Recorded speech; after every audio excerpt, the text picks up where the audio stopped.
Stoughton itself is a town of about 12,000 people, and we have just slightly over 3,000 kids here in the district.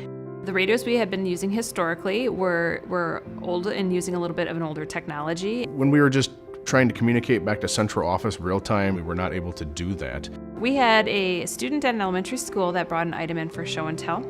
The item actually broke and had a substance in the jar that we just weren't aware of what it was. So we made a decision to evacuate our building in the safety of the students and staff, and nobody was able to really communicate from our evacuation site to our building, so it was lots of cell phones and everybody calling each other back and forth, not getting that signal through because everybody's trying to call everybody at the same time. I supervise 30 employees, and each employee has a radio assigned to them.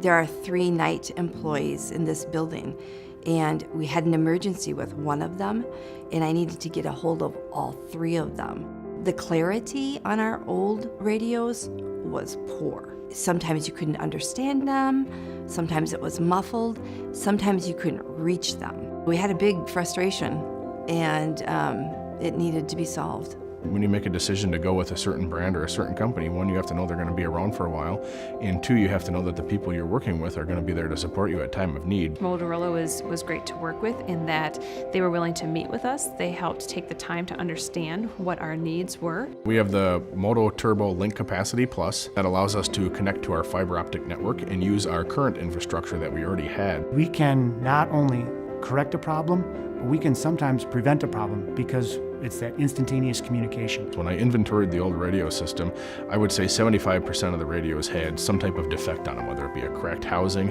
a busted off knob, a cracked antenna, you name it. But we've had 0 problems in the first year and a half with these radios at all as far as durability. In my role and function, I need to communicate on multiple levels. One of the benefits that we have with our current system now is they're on multiple channels. If it's all on one channel, very, very difficult to understand who's communicating to who. Long-term battery life was very important to us. That also drives down our costs. Safety and security of our students is our #1 priority. The kinds of things that have happened over the last 10 to 15 years in schools, it's really pressed on the need to improve safety, security, and along with that comes improved communication.